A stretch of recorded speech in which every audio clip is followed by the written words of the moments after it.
વ્યક્તિગત થશે વ્યક્તિગત પછી કહેતા નહીં કે વ્યક્તિગત થયું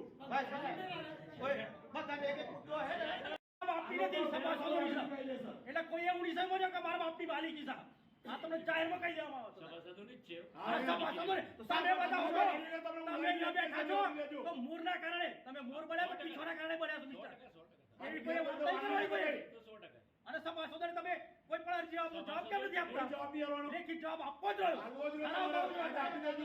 ના ચાલે હું તમે વાત કરો છો તે કોઈ બાબત આજની 65મી વાર્ષિક સાધારણ સભા દિશાઠામાં પીપલ્સ કોઓપરેટિવ બેંકની જે મળી તેમાં ખૂબ સરસ ચર્ચા વિચારણા થઈ. શેર હોલ્ડરોના મંતવ્ય આવ્યા, તેમાંથી અમુક મંતવ્યો સ્વીકારવામાં આવ્યા, અમુક મંતવ્યો વિચારણા હેઠળ છે અને સરકારશ્રી દ્વારા આરબીઆઈ દ્વારા નવી ગાઈડલાઇન મુજબ જે સૂચનો મળશે એ મુજબ ભવિષ્યમાં પીપલ્સ બેંકનો વહીવટ કરવામાં આવશે. આજની સાધારણ સભામાં સભાસદો ખૂબ મોટી સંખ્યામાં હાજર રહ્યા, તે બદલ સર્વ સભાસદોનો હું આભાર માનું છું.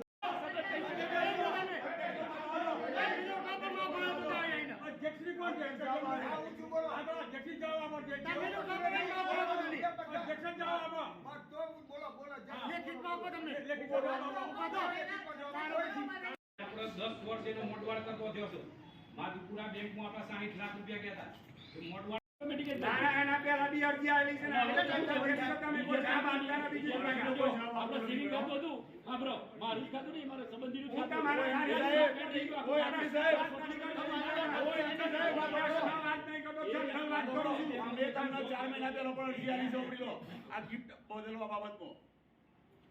કોઈ લારી વાળો પૂછો અને ગાડી વાળો પૂછો બધા ગયેલા વસ્તુ હે ઘરમાં હે ટિફિન હે બધું તમને પછી દેલું ચોદીના તમે સ્વીકારો બરોબર તમે ના પાડી કરો 25 સભાસદો છે એક સભાસદ થોડો શું તમે બીજા 25 આજી પહેલા તમે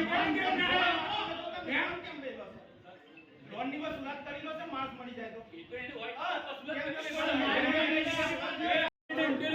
રોલિંગ સભાસદો એ સારી ચર્ચા કરી અમારી રૂબરૂ અને એમને અમે સાંભળ્યા અને એમને અમે સાંભળ્યા એ બધાનો અમે આભાર માનીએ છીએ અને આજની સભામાં જે ઉગ્ર વ્યવસ્થિત ચર્ચા થઈ એવી ચર્ચા કાયમ કરતા રહેશો એવી હું તમારી જોડે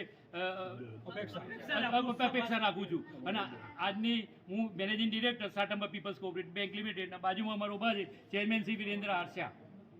આજની સાધારણ સભામાં સભાસદોએ જે જાગૃતિ દાખવી અને જે એમના પ્રશ્નો ઉપસ્થિત કર્યા એ અમે સંપૂર્ણપણે એનું સમાધાન થાય એ માટે અગ્રેસર છીએ અને દરેક સભાસદોને એમનો સંતોષ મળે તે રીતનું અમે કામ કરતા રહીશું. અત્યાર સુધી અમે જે સેવાઓ આપી છે અને ભવિષ્યમાં પણ આપતા રહીશું અને કોઈપણ સભાસદને જો અમારાથી કંઈ દુઃખ થયું હોય તે બદલ અમે માફી માંગીએ છીએ અને આપ સૌનો સાથ સહકાર મળે અને આ સંસ્થાને આપણે ઉત્તર પ્રગતિ કરતી રહે એવું આપણે બધા સાથે મળી અને કામ કરીએ. એ અરજી બહુ પાંચમા મહિનામાં આપી હતી બરાબર. એ વખતે ગિફ્ટ બી આવી નથી. મને ડિરેક્ટરે ઓટલા ઉપર એમ કહેલું કે તમારે કોઈ બી અરજી હોય તમારે અરજી લખી તો બેંકમાં જાણ કરવી.